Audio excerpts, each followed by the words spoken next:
Astaghfirullahaladzim, astaghfirullahaladzim, astaghfirullahaladzim. A'udzu billahi minasyaitonir rajim. Bismillahirrahmanirrahim.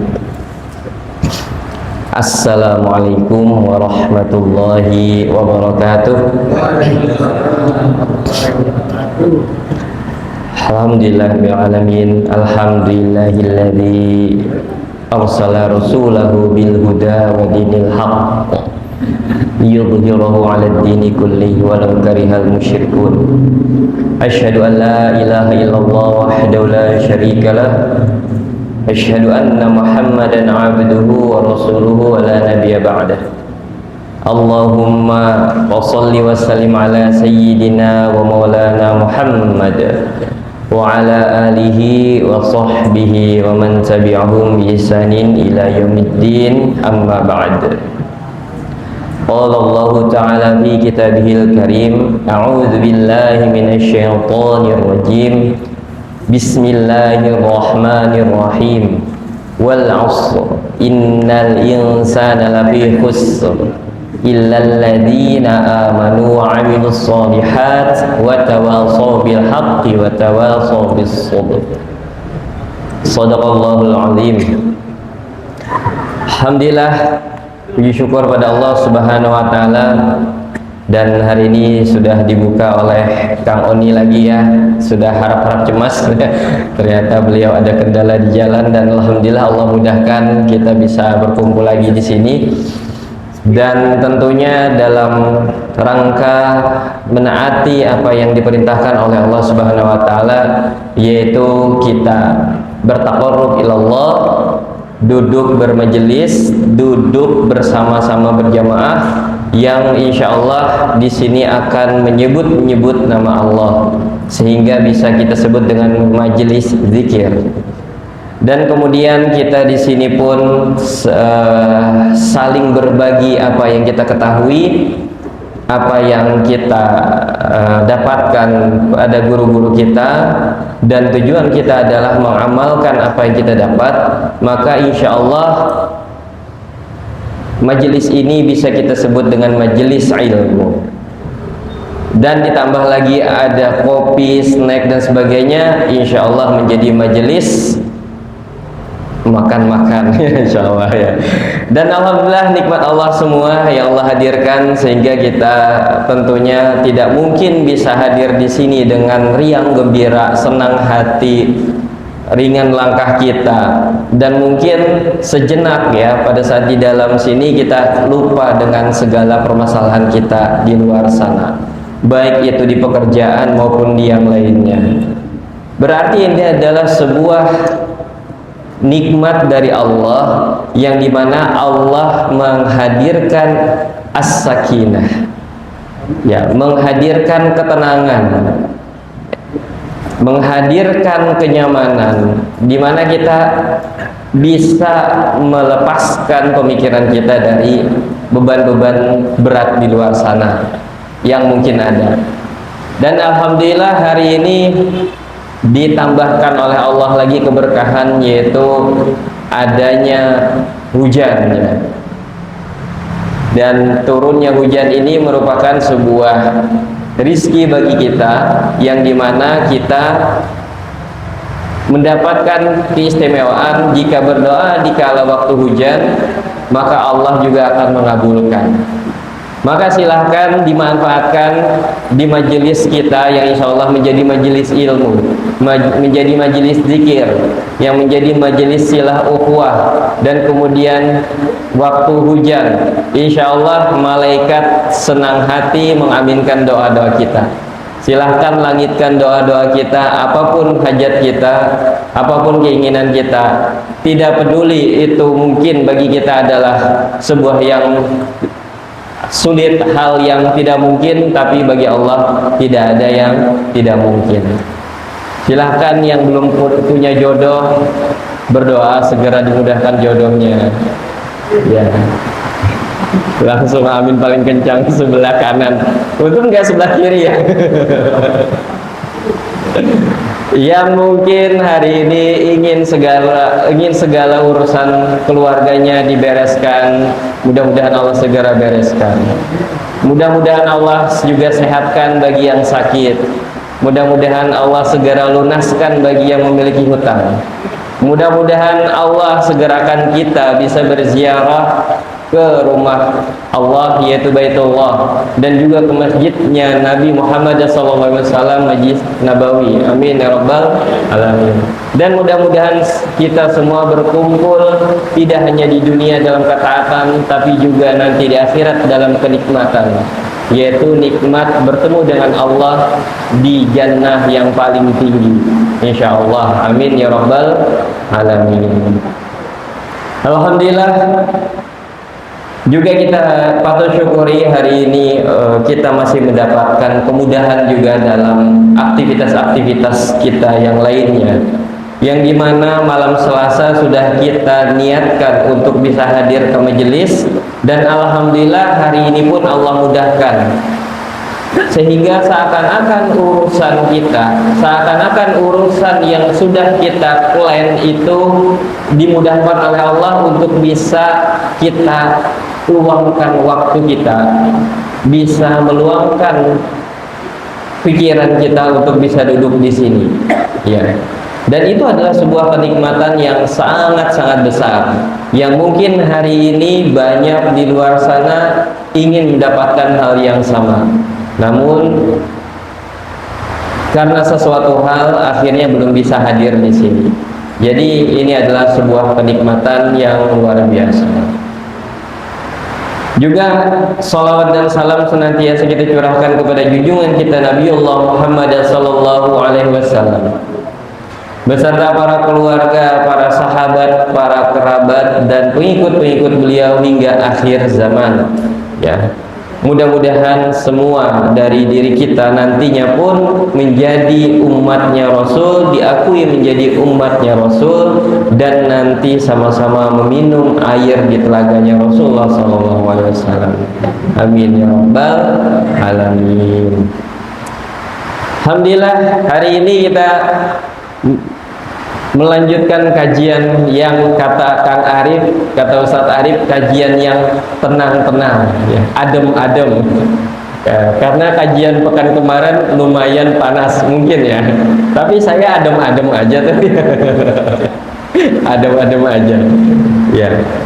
Alhamdulillah kita sudah mendapatkan beberapa konsep kajian, ya, tidak hanya monoton. Jadi kita ada pembahasan-pembahasan lain, seperti bahasan muamalah yang sudah diplot atau ditetapkan diisi oleh Ustadz Arif Alimuddin. Dan mudah-mudahan nanti kita juga bisa hadirkan yang lain, ya. Mungkin nanti ada kajian tafsir, kajian sirah, dan yang lainnya, ya, insya Allah. Dan mohon bersabar untuk malam hari ini masih ke kajian kita yang adem-adem. Ya. Dan di luar sana adem ya, insya Allah ya, alhamdulillah. Baik, izin hadirin hadirat ya yang insya Allah dimuliakan oleh Allah. Saya ingin membawakan sebuah tema yang mungkin sudah biasa kita dengar ya. Dan sudah biasa kita cari gitu ya. Jadi urusan dunia ini adalah urusan yang lumrah banget kita cari, ya. Segala apa yang ada di dunia sudah menjadi tujuan kita, ya. Tapi bukan tujuan akhir tentunya ya. Tapi biar bagaimanapun tetap ya, namanya kita masih hidup di dunia, maka tidak mungkin kita melepaskan diri dari dunia. Tidak mungkin kita bersikap acuh terhadap dunia, malah jadi tidak sesuai dengan fitrah kalau kita juga tidak memikirkan dunia, begitu ya. Karena biar bagaimanapun untuk kita bisa melanjutkan kehidupan kita di dunia tentunya perlu dunia, ya. Nah, kita akan bicara tidak hanya sekedar dunia, tapi apa yang menghiasinya. Nah, disebut perhiasan karena menurut para ulama, beberapa hal yang ada di dunia ini itu suka menyilaukan. Ya, kalau perhiasan itu identik dengan berkilau, Pak ya. Ya, biasanya ya di tempat saya itu ibu-ibu kalau ke kawinan, wah itu berkilau-kilau Pak. Di kanan kiri ya, kalungnya masya Allah. Ya berkilau, jadi bikin silau gitu ya. Dan bikin silau ini biasanya bisa memalingkan pandangan kita, bisa mengalihkan yang namanya fokus kita. Nah, maka itulah yang disebut dengan perhiasan dunia. Bukan berarti ini buruk ya. Karena memang dunia itu tempatnya berhias. Tempatnya yang memang membuat kita itu senang. Baik, sebelum kita lanjut memaknai ya atau mengambil ibrah dari ayat atau peringatan dari Allah terkait dengan dunia, mungkin kita samakan persepsi dulu nih terkait dengan perhiasan ya. Perhiasan di dalam bahasa Arab itu disebut dengan atau dikatakan dalam bahasa Arab dengan kata az-zinah ya, zai ya nun. Nah, karena di sini dia menjadi kata benda, maka disebut dengan az-zinatun atau zinatun ya. Asal katanya itu dari zen ya. Nggak ada Mas Zen di sini ya, biasa ada datang ya. Nah, zen itu kata sifat ya, sifat yang artinya indah. Maka zina ya, zinatu itu adalah sesuatu yang membuat indah, sesuatu yang memberikan tambahan keindahan, makanya disebut dengan hiasan. Tapi dia bukanlah hal yang pokok ya, dia bukanlah benda yang berdiri sendiri untuk bisa menjadi perhiasan atau berhias atau membuat sesuatu indah, karena dia seperti bahasa kita itu aksesoris ya, aksesoris, tambahan. Dan dalam makna bahasa Arab ya, secara arti kata az-zinatu tadi adalah segala sesuatu yang dia bisa menambahkan keindahan, kemuliaan dan kebaikan, baik bentuk maupun nilai yang lainnya ya terhadap sesuatu. Dikatakan oleh Ibnu Manzur ya, az-zinatu kullu ma yutanazzayanu bi, yutanazzayanu, jadi yang digunakan untuk berhias ya dengannya ya, nama az-zina tadi. Dan kemudian di dalam kamus Al-Mu'jam Al-Wasit, az-zinatu al-jamalu wa tahsini, adalah sesuatu yang indah dan memperindah. Tahsin, nah kalau ada yang bicara kajian tahsin, oh berarti kajiannya memperindah ya. Jadi kalau masih baikin bacaan belum tahsin, tahsin itu yang sudah bagus diperindah gitu ya.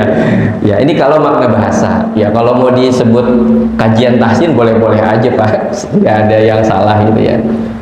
Jadi memperindah sesuatu yang sudah bagus dan dia memperindah, itu adalah az-zinah ya. Nah kemudian di dunia ini gitu, yang memperindah itu banyak, dan yang diperindah itu tentunya adalah kita ya, manusia, karena yang tahu indah atau tidak itu hanya manusia ya. Kucing itu nggak tahu Pak ya, ada kucing soalnya ya, kita sebut jadinya. Atau hewan itu nggak tahu mana yang indah mana yang enggak ya. Kalau dia mau kawin, nggak ada dia pilih-pilih, aku mau yang putih, nggak ada ya. Nggak ada. Nah kalau manusia itu punya penilaian terkait dengan indah atau tidak indah tadi. Nah, memang di sini bisa beragam ya. Yang disebut indah bagi kita itu beragam, relatif lah ya, relatif. Ada yang menganggap harta itu memperindah. Akhirnya dia pun sangat merasa nyaman, sangat merasa akan dilihat lebih baik ketika bawa harta, bawa sesuatu yang tadi bisa menyilaukan. Misal mobil ya, mobil yang menyilaukan apa? Mobil yang terbuat dari cermin gitu ya, silau gitu. Menyilaukan. Atau pakaian, atau perhiasan yang lain ya. Kalau laki-laki pakai emas nggak boleh ya, insya Allah nggak pakai emas ya. Kalau giginya emas gimana? Ya Allah alam. Bisa begitu ya. Kemudian kalau perempuan ya jelas ya, emas, permata ya. Kalau kita pakai permata masih boleh Pak ya, masih boleh. Kemudian ada juga yang menganggap hiasan itu adalah sesuatu yang melekat, dan kemelekatan itu adalah pengakuan. Contoh jabatan ya, jabatan. Insya Allah kalau Pak RT di sini aman ya, masih grade-nya grade perhiasan yang masih bisa beliau tawadu. Tapi kalau sudah melekat yang lain jabatannya ya, direktur, manajer dan sebagainya, nah ini mulai beda. Ada juga yang menganggap sesuatu yang perindah tadi adalah banyaknya keturunan ya. Mungkin orang-orang lama ya, kalau orang-orang sekarang kayaknya belum terpikir seperti itu. Belum apa-apa sudah langsung plot, saya 2 aja anaknya. Beda ya kayak dulu banyak Pak. Dan dulu senang gitu ya dengan anak-anak banyak begitu. Dan ini juga menjadi perhiasan begitu ya, perhiasan. Nah, di dunia ya, ketika kita dikaitkan dengan perhiasan tadi, maka kita sudah tahu dunia ini sifatnya tidak kekal. Maka apapun yang melekat pada diri kita, baik itu harta, jabatan, status sosial dan sebagainya, tentunya pasti akan ditinggalkan. Aksesoris itu tidak akan melekat kepada satu benda gitu. Dia akan lepas. Sama kayak handphone ada casing ya, kan dilepas tuh ya, dilepas ya, sama aksesoris kita. Nah ini yang harus kita pahami dulu, bahwa perhiasan atau segala yang memperindah di dunia itu tentunya tidak akan bisa kekal, pasti ada masanya, pasti ada waktunya. Nah oleh karena itu Islam mengajarkan bahwa dunia ini dengan segala bentuk yang menyilaukan darinya, apapun itu ya, kita tidak bicara hanya harta benda, apapun itu dipandang sebagai ujian. Ini kalau agama kita itu menyampaikan atau memberikan pengertian kepada kita bahwa dunia itu hanyalah ujian, perhiasan itu juga ujian. Dan anak serta harta itu adalah amanah atau titipan ya. Bahasa titipan ini paling gampangnya adalah kalau ada teman di sini yang jadi juru parkir ya. Nah beliau itu dititipi Pak, motornya banyak, mobilnya banyak, tapi nggak pernah sombong ya. Kenapa? Karena sadar kalau itu titipan ya. Nggak pernah sombong dia, walaupun yang datang itu mobilnya mahal-mahal, motornya mahal-mahal ya, nggak pernah sombong dia, tetap aja tawadu. Nah, jadi kalau mau belajar tawadu, punya harta banyak, belajarlah sama juru parkir ya. Dan titipan ini adalah sebuah hal yang nanti akan dipertanggungjawabkan, akan ditanya. Ini adalah gambaran yang disampaikan oleh agama kita, oleh Allah dan Rasulnya. Bukanlah sebuah kebanggaan Meskipun kita agak sulit ya melepaskan rasa bangga ketika mendapatkan harta, ketika memiliki anak, apalagi anaknya sukses. Sulit itu kalau mau dilepaskan kebanggaannya. Tapi kita ambil makna ini bukan bangga, sebagai bahagia, bersyukur gitu ya. Tapi kalau bangga di sini adalah sampai merendahkan orang lain, ini yang keliru. Karena itu juga titipan, dan suatu saat juga pasti akan diambil. Dan Allah secara tegas menyampaikan kepada kita agar tidak tertipu, tidak terlena, tidak gampang terpengaruh oleh gemerlapnya dunia. Nah, begitulah perspektif Islam ya. Perspektif Islam itu berarti pandangan Islam terhadap dunia dan segala yang menyilaukan atau kita sebut dengan perhiasan dunia tadi. Sehingga dalam Islam dunia itu hanya ladang. Ladang itu tempat nanam Pak ya, kebun ya. Yang suatu saat nanti kita akan panen. Nah, dunia itu tidak lebih dari sekedar ladang. Hanya kita miliki untuk menanam sesuatu yang nanti akan diambil atau dipanen, dan bukanlah tujuan akhir. Ya, misal Bapak punya keluarga petani, Bapak kasih tanah, baru Bapak berikan penjelasan, ini tanah silahkan digarap, hasilnya nanti buatmu. Nah, terus keluarga kita tadi menerima tanah itu dan tidak diapa-apain, tidak ditanamin, tidak dibikin kolam atau apapun lah tanah tadi ya. Ya ini sama Pak, dunianya ada tapi tidak digarap gitu. Ya, jadi tempat kita menanam itu adalah di dunia, dan hanya sekedar menanam, bukan hanya mendapatkan ladangnya begitu. Jadi kalau petani tadi misal dia langsung bersyukur, alhamdulillah dapat tanah, sudah begitu aja, dapat hasil nggak kira-kira? Ya. Dapat kalau dijual lagi. Kalau dijual ya. Kalau dikaplingkan beda lagi ya, dikaplingkan berarti diproses lagi kan.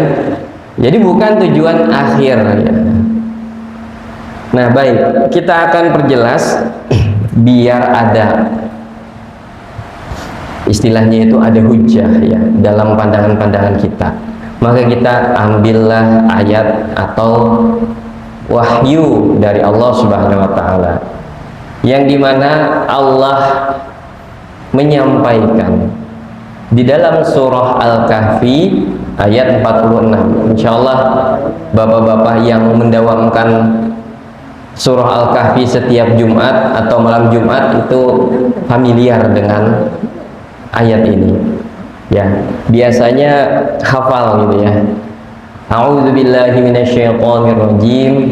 Al-malu wal banuna zinatul hayatid dunya wal baqiyatus shalihatu khairun 'inda rabbika thawaban wa khairun amala.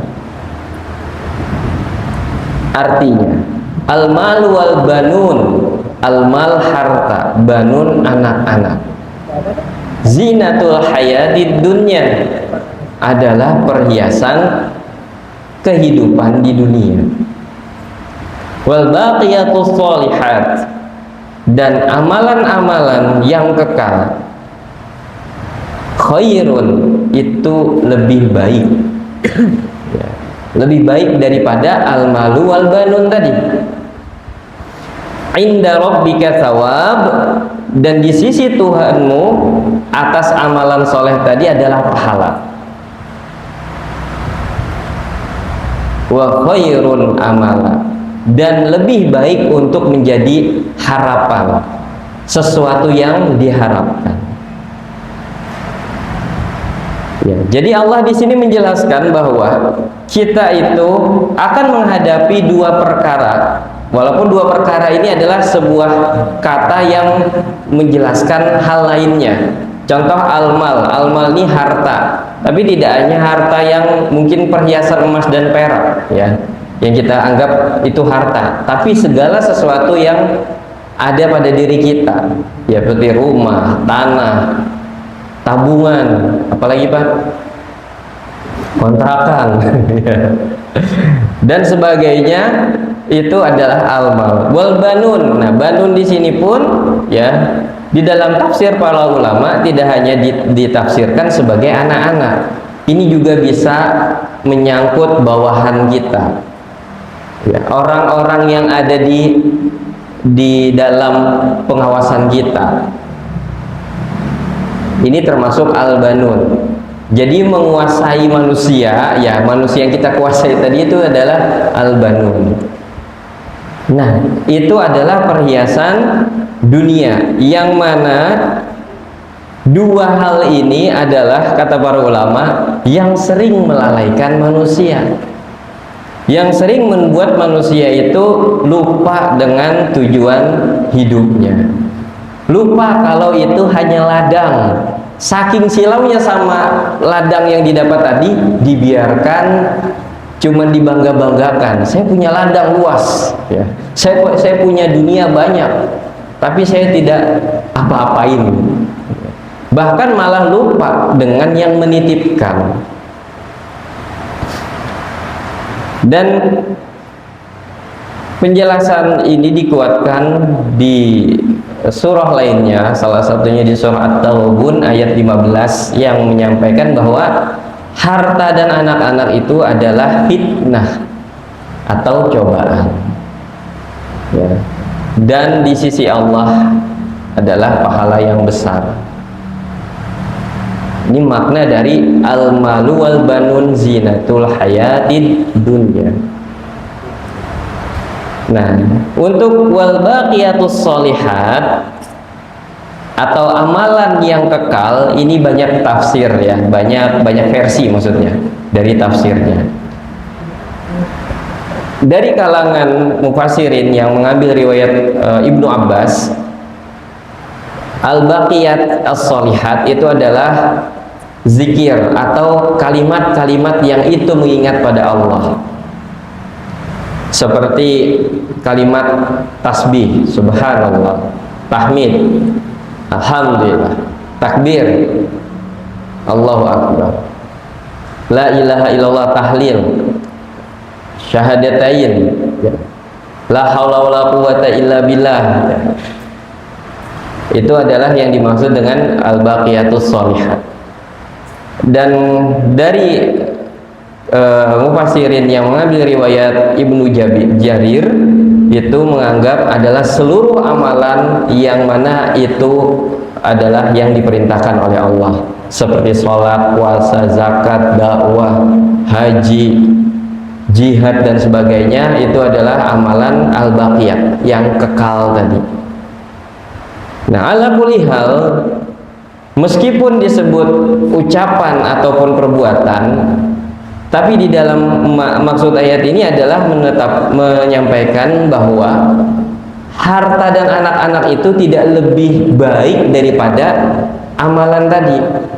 Kalau kita ambil penafsiran dari Ibnu Abbas bahwa kalimat subhanallah, alhamdulillah, wala ilaha illallah, Allahu akbar dan sebagainya itu adalah al-baqiyat as-sholihat, maka harta Bapak, tanah yang Bapak miliki, rumah yang Bapak miliki, anak-anak yang kita miliki, perusahaan yang kita miliki, itu nggak ada nilainya, tidak lebih baik dari kalimat subhanallah. Coba, jadi kalau yang banyak menyampaikan, menyebut subhanallah itu lebih baik Pak, dibandingkan punya harta yang banyak tadi. Ini maknanya di sini, ya. Jadi kedudukan al-malu wal banun tadi adalah lebih rendah dibandingkan amalan-amalan tadi yang kalau kata Ibnu Abbas tadi ucapan berarti sangat ringan. Artinya kita tidak bisa bangga ketika punya harta yang melimpah kemudian bertemu dengan ahli zikir. Gak ada apa-apanya kita bahas sama mereka. Orang yang senantiasa baca Quran, gak ada apa-apanya mobil kita. Di sisi siapa Pak? Di sisi Allah tentunya gitu. Kalau di sisi manusia mungkin aja ya, sepakat kita ya. Ya, yang ngaji di masjid dengan yang bawa mobil lalu lalang di luar, enakan yang di luar. Tapi di sisi Allah, yang ngaji di masjid, yang taklim di masjid, yang zikir di masjid itu lebih baik. Dan satu lagi yang perlu kita garis bawahi di sini, Allah menyampaikan bahwa al-baqiyat as-solihat tadi adalah khairun amal, sebaik-baik tempat, sebaik-baik hal untuk menjadi harapan. Nah, maksud di sini adalah kita itu kadang membenarkan fokus kita kepada dunia seakan-akan dengan harta itulah kita akan mendapatkan pahala yang besar di sisi Allah, mendapatkan ibadah yang luar biasa di sisi Allah, mendapatkan kesempatan untuk bisa mulia di sisi Allah dengan dunia tadi, yaitu harta dan anak-anak. Padahal yang menjadi penentu atau yang akan menjadi harapan kita, yang bisa kita harapkan, kita andalkan di sisi Allah, di hadapan Allah Subhanahu wa taala adalah amalan. Betapa banyak orang yang sibuk dengan dunia sampai lupa, nauzubillah, sampai lupa sholat, sampai lupa keluarga, mendidik anak, sampai lupa berbuat baik yang lainnya, sampai lupa nuntut ilmu karena mengharap atau menaruh harapan pada hartanya tadi, yang nanti harta itulah yang akan menolongnya gitu. Atau sibuk dengan anaknya. Masih ada ya sibuk dengan anak? Saya agak sulit nih mencari contoh ya kalau sibuk dengan anak. Sibuk dengan kekuasaan lah ya. Kalau kita maksudkan tadi al-banun tadi adalah sesuatu yang kita kuasai, baik itu bawahan gitu ya. Sibuk kita dengan itu, kemudian lupa amalan-amalan, lupa dengan Allah. Ya, dengan harapan nanti itu yang akan memberi pertolongan kepada kita. Atau mungkin seperti di kasusnya, kita nggak fokus beramal dengan baik, belajar dengan baik karena sudah memiliki anak yang kita sekolahkan sudah bagus, sudah tinggi, yang nantinya kita punya harapan anaklah yang akan menyelamatkan kita. Walaupun ini tidak sepenuhnya salah, karena memang anak itu jelas menjadi investasi kita. Tapi pada saat kita hanya menggantungkan kepada itu, maka kita akan kena peringatan dari ayat ini, bahwa yang menjadi sebaik-baiknya pengharapan itu adalah amal soleh kita. Ya. Sehingga dengan peringatan ayat tadi, kita hanya bisa mendapatkan 3 gambaran ini saja. Yang pertama, dunia itu sifatnya pasti sementara, bisa sementahun, bisa semen bulan, bisa semau-maunya dia, ya, tahu-tahu hilang. Nah, dan sifatnya hanya hiburan. Hiburan itu Bapak Ibu, nggak ada ibunya. Hiburan itu Bapak-bapak, sifatnya tuh pasti sangat tentatif atau sesuai dengan momentum ya. Orang lawak Pak, kalau nggak pada tempatnya, kira-kira lucu nggak Pak? Nggak lucu ya. Orang lawak lagi kedukaan, ada yang meninggal, dia melawak kan, nggak lucu ya. Nah itulah hiburan. Hiburan itu sifatnya ya sesuai dengan porsinya saja.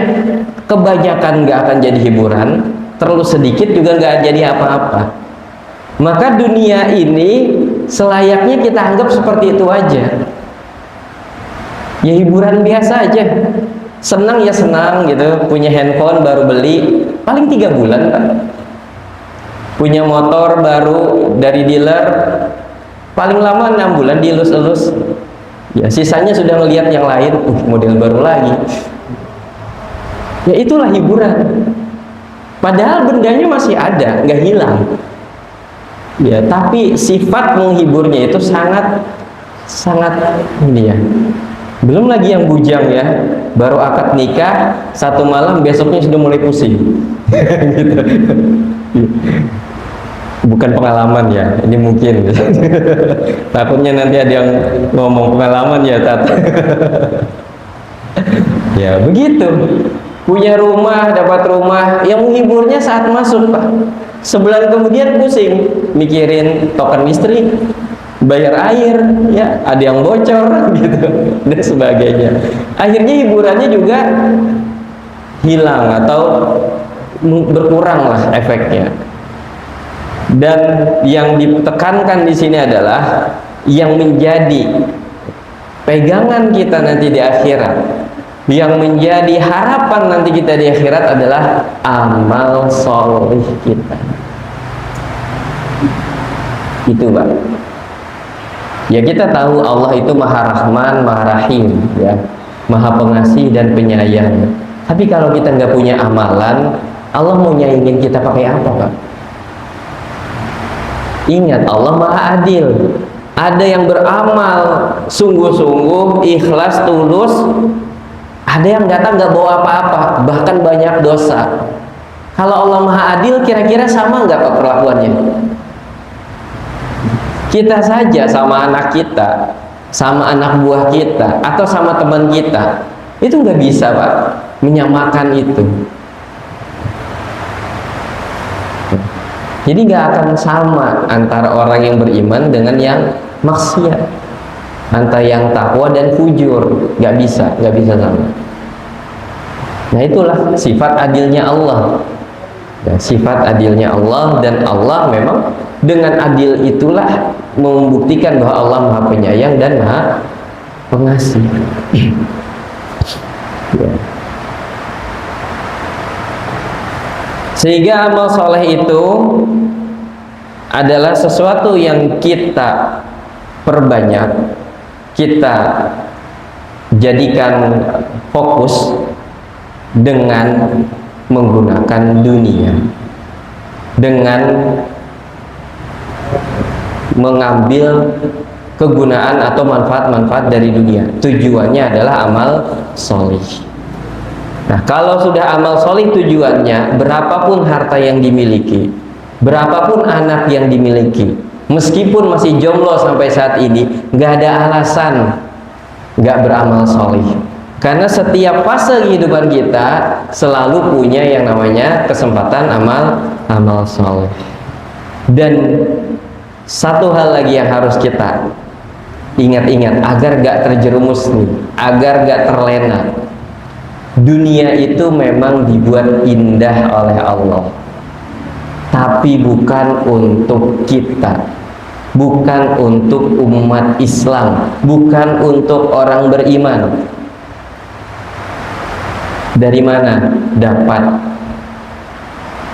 statement ini? Dari Allah. Allah yang sampaikan di surah Al-Baqarah ayat 212. A'udzubillahi minasyaitonirrajim.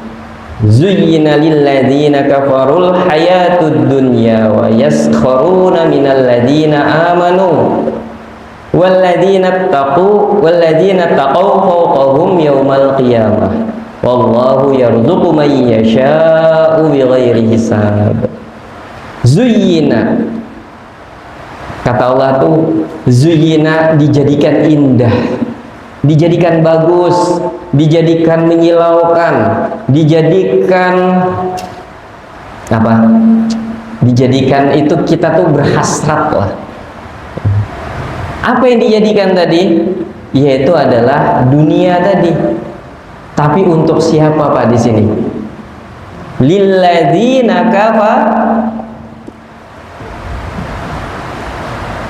dibuat indah untuk orang-orang kafir. Dan dengan keindahan ini mereka dapat, mereka upayakan, terus mereka gunakan untuk mengolok-olok orang beriman.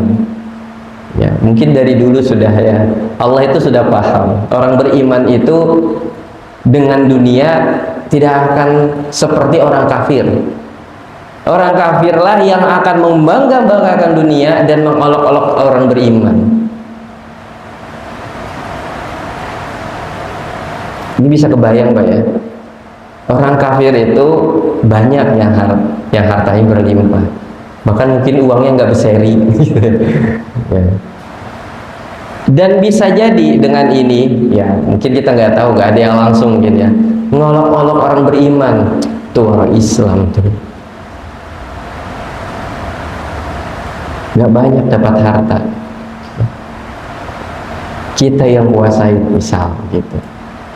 Dan ini sudah disebutkan oleh Allah, memang dibuat seperti itu. Artinya kalau kita ikut silau, khawatir kita terperdaya dan termakan isu dari orang-orang kafir ini yang memang buat mereka. Dan nanti di yaumil qiyamah, ya, di yaumil qiyamah Allah angkat, ya nggak apa-apa. Di dunia ini memang tempatnya kita itu diolok-olok sama orang kafir. Hari kiamat dibalik oleh Allah. Allah janjikan, hei orang bertakwa, nanti di yaumil qiyamah fawqahum, engkau berada di atas mereka. Ya. Fawqa itu kalau bahasa Arab ada dua ya, di atas itu ala begini nempel, kalau fawqa itu di atas nggak nempel. Ya kayak atap ini fawqa, kalau peci ala. Nah, fawqa berarti batasannya nggak ada Pak. Kalau di atas nempel kan otomatis kan kita nempel gitu ya. Nah, ini kalau kata fawqa itu berarti dia tidak ada jarak.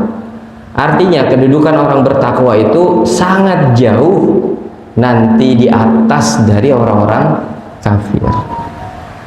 Ya. Yang dimuliakan oleh Allah maksudnya di sini. Dan Allah yang akan memberi rizki kepada siapa yang dikehendakinya. Makanya masalah banyak atau sedikit itu kita tidak perlu khawatir, karena Allah yang mengatur, ada yang dilebihkan, ada yang dikurangkan, ya bukan dikurangkan sih sebenarnya, dicukupkan, ya dicukupkan gitu. Nah jadi kita ya harusnya melihat ayat ini juga. Kalau tiba-tiba mulai silau, mulai merasa kayaknya saya ini nggak dapat banyak di dunia ya, porsinya kok sedikit gitu, nggak kayak orang-orang. Kita ingat bahwa keindahan dunia ini bukan untuk kita ya. Keindahan ini hanya untuk orang-orang kafir. Jadi ukuran keberhasilan umat Islam, kaum mukmin itu bukanlah dunia, tapi adalah ketakwaan. Meskipun di dunia ini dihina oleh orang-orang kafir, Allah nanti akan muliakan kita. Ya. Terlebih lagi kehinaan kita, misal pun ya kita merasa terhina, juga sebentar. Kalau enggak kita yang duluan wafat, dia yang wafat gitu. Sebentar aja. Ada batasnya. Tapi kalau sudah di akhirat, kalau sudah Allah muliakan, itu lama. Khalidina fiha abadan. Ya. Nah, itu yang harus kita ingat-ingat kembali terkait dengan posisi kita di hadapan dunia atau posisi dunia di dalam pandangan kita. yang berhias-hias, yang menyilau-nyilaukan tadi adalah sebuah hiburan dan memang dibuat indah. Dibuat indah itu khusus untuk orang-orang kafir. Untuk umat Islam, orang beriman, ya indah hanya sebagai ladang, hanya sebagai wasilah, bukan tujuan akhir untuk dibangga-banggakan dan menjadi harapan yang akan menolong kita di akhirat kelak. Nah, begitu untuk penjabaran dua ayat tadi terkait dengan perhiasan dunia. Maka kita juga perlu merenungi perkataan dari Al-Imam Hasan Al-Basri rahimahullah ta'ala. Kata beliau, aku heran terhadap orang yang mengejar dunia padahal kematian mengejarnya. Fokusnya sama dunia, tahu-tahu mati. Ya, lagi asik ngejar dunia, tahu-tahu inna lillahi wa inna ilaihi raji'un. Nauzubillah, ya. Kita bukan berarti nggak perlu dunia tadi, tapi bukan dikejar atau ini yang menjadi fokus kita. Apalagi menjadi sebuah hal yang akan dianggap menyelamatkan. Ya. Dan yang menganggap seperti itu, ya memang bukan kita, Pak. Orang yang tidak beriman atau tidak beriman kepada Allah Subhanahu wa taala, ya akan sulit menganggap dunia itu untuk akhirat. Ya akhirat aja dia nggak percaya, begitu. Ya kebanyakan kan yang tidak beriman menganggap setelah mati ya selesai. Gitu. Ya paling-paling ya hanya kebaikan-kebaikan atau nilai-nilai kebaikan yang dianggap akan menyelamatkan. Tapi menyelamatkan dari apa juga nggak terlalu tergambarkan dengan jelas. Maka di sini kita senantiasa diajarkan sesuatu yang jelas, logis, rasional, sehingga kita itu lebih tenang dalam memahaminya, dalam mengambil keimanan ini, ya, dalam mengambil keputusan untuk mengimani apa yang telah disampaikan oleh Allah dan Rasulnya. Karena logis, Pak. Ya. Akhirat itu sangat logis ada. Jangan dikira akhirat itu cuman hayalan, enggak, logis itu ada. Kenapa? Karena fitrah manusia, semua kejahatan itu pasti pengennya dibalas. Siapapun mau beriman atau tidak, kalau ada orang yang jahat, apalagi kepada dia jahatnya, pasti ingin juga dibalas. Kalau bukan dia yang bisa membalas, yang lain. Nah maka hari pembalasan yang ada di akhirat itu adalah fitrah manusia untuk bisa menganggap bahwa nanti akan ada balasan. Cuman kadang-kadang setengah-setengah, giliran orang zolim minta dibalas, giliran dia yang zolim maksiat pura-pura bego gitu ya, pura-pura nggak tahu ya. Ketika ada kezoliman kepada dirinya, Allah Maha membalas, ingat saja. Tapi kalau dia yang bermaksiat, lupa kalau Allah Maha melihat, lupa kalau Allah Maha mencatat juga. Gitu. Ya harus menyeluruh, ya harus kafah kalau mengimani terkait dengan balasan Allah. Maka Islam itu fair gitu ya, semuanya jelas. Orang zolim kepada kita nanti dibalas, kita zolim kepada orang juga akan dibalas. Kalau ini diambil, aman Pak, insya Allah ya. Dunia itu tenang, tidak sampai ada genosida di Gaza sana, jelas ya. Kalau sekarang, masya Allah, subhanallah ya. Kita doakan semoga segera Allah beri pertolongan ya kepada saudara-saudara kita di sana, dan kita juga tidak dilupakan atau dilepaskan rasa keinginan kita untuk mereka bebas. Jangan sampai ada fitnah-fitnah di luar sana terhadap orang yang sudah jelas-jelas dizolimi terus kita mengiyakan. Ini jangan sampai. Ya. Kucing ketabrak aja kita sakitnya di hati itu minta ampun, kalau yang nabrak itu main pergi. Apalagi ini anak kecil, orang-orang lemah, orang-orang tua, wanita, gitu. Ya mestinya rasa iba kita itu melebihi lah ya. Nah, kembali kepada materinya. Dan Rasul juga menguatkan di dalam sebuah hadis yang lumayan panjang ya, di mana Jabir bin Abdullah radhiyallahu anhu itu pernah mendengar atau melihat langsung ya, Rasulullah itu melewati sebuah pasar, dan kemudian di pasar itu ada anak kambing yang sudah jadi bangkai ya, ukurannya kecil, telinganya kecil. Kemudian beliau pegang tuh ya, dan pegangnya di telinganya, lalu bersabda, nanyain, siapa yang mau bayar ini dengan 1 dirham, kata Rasul. Ya, para sahabat jawab, kami nggak mau ya Rasul. Buat apa itu? Ya. Ya, apa kalian ingin memilikinya secara cuma-cuma? Kasih nah, kata Rasul. Bangkai anak kambing tadi dikasih cuma-cuma. Nah, baru dijawab lagi sama sahabat, demi Allah, seandainya dia hidup, cacatnya itu juga udah terlihat, ada telinganya itu kecil. Walau telinga kecil itu seperti apa ya? Yang dianggap di sini dan mafhum yang di hadis ini, kalau telinganya seperti itu nggak bisa jadi apa-apa. Artinya nggak sehat lah, indikator bahwa ini nggak akan berguna meskipun dia hidup.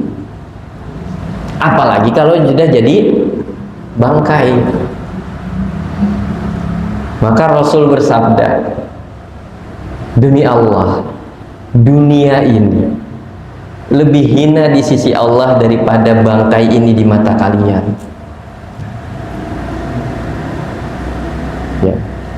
Jadi kalau dunia ini berharga, Pak, berharga bagi Allah, orang kafir itu nggak akan dapat bagian. Betul ya? Kita maksiat itu, kita ya yang udah beriman maksiat, kalau dunia ini berharga, pas maksiat itu nggak akan dikasih, Pak. Pas maksiat nafas nggak bisa. Kenapa? Udara nggak dikasih sama Allah. Kalau berharga, ya Pak Abu punya kelapa, berharga bagi dia, gitu.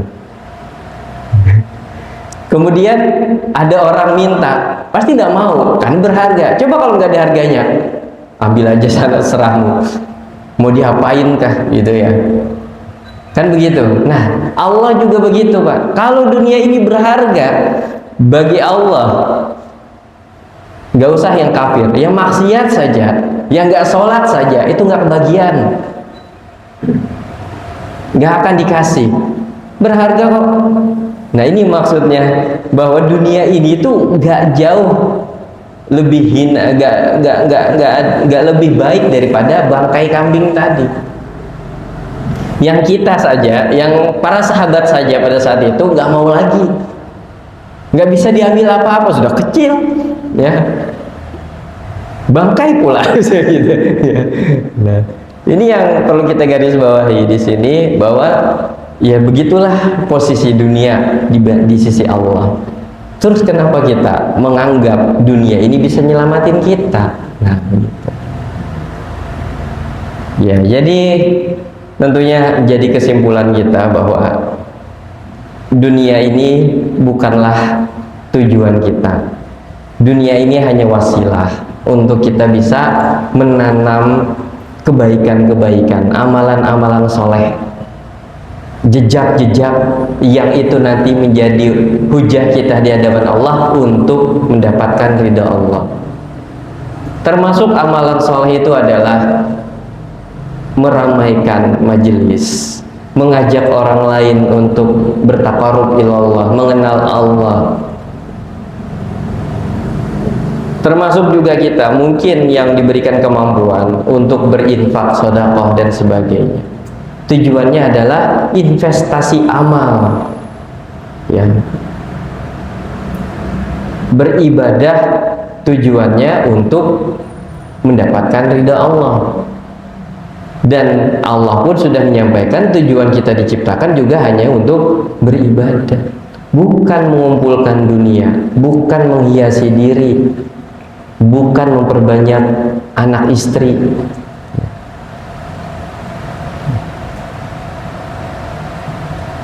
Nah, mudah-mudahan kita bisa selalu sadar akan posisi ini, sehingga ketika pun kita nanti mendapatkan ilmu yang lainnya terkait dengan posisi kita di hadapan dunia, contoh kajian muamalah bab riba, nah ini biasanya mulai pusing, nggak diambil harta sayang, diambil dosa. Insya Allah materi yang ini bisa menguatkan. Kalau itu adalah lebih hina daripada bangkai kambing tadi, ngapain dipertahankan?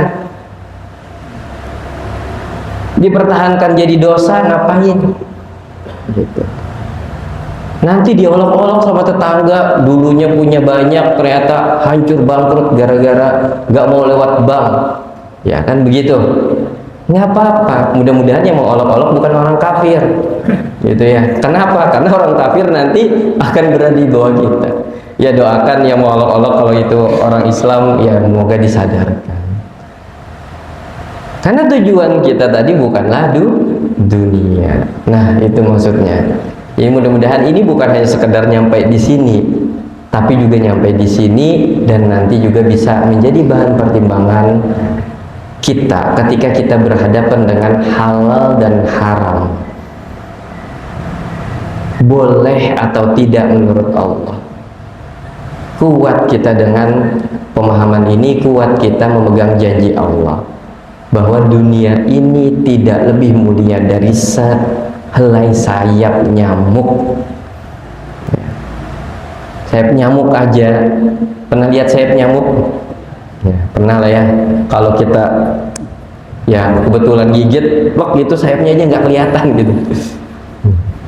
Saking hinanya itu, saking nggak ada harganya gitu ya. Bahkan sayap nyamuk aja lebih berharga di sini. Maksudnya itu di sisi Allah saya tidak lebih berharga dari sayap nyamuk, bukan berarti Allah menghargai sayap nyamuk ya. Maksudnya sangat tidak ada harganya. Gitu. Wallahu a'lam bishawab. Mudah-mudahan Allah hadiahkan pemahaman, kemudian hadiahkan taufik untuk bisa mengamalkan dan menjadikan kehidupan kita lebih tenang dengan apa yang sudah disampaikan oleh Allah dan Rasulnya. Mudah-mudahan Allah juga ampuni dosa-dosa kita, kesalahan-kesalahan kita dalam memaknai dunia dan segala perhiasannya, kelalaian kita terhadap Allah, terhadap mengingat Allah, terhadap ibadah karena dunia.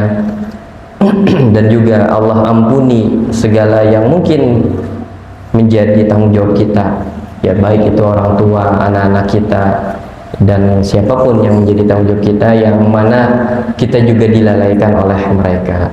Dan mudah-mudahan mereka juga mendapatkan ampunan Allah Subhanahu wa taala, baik itu untuk orang tua kita, untuk guru-guru kita, untuk saudara-saudara kita yang masih hidup maupun yang sudah wafat. Dan mudah-mudahan Allah terima segala amal perbuatan kita dan kembali mengumpulkan kita di jannahnya. Amin ya rabbal alamin. Mungkin itu untuk malam hari ini ya. Untuk sesi selanjutnya saya serahkan kepada Mas Oni ya, Kang Oni. Wallahu a'lam bishawab. Billahi taufiq wal hidayah wa ridwal inayah. Mohon maaf atas segala kekurangan dan khilafan. Assalamualaikum warahmatullahi wabarakatuh. Waalaikumsalam.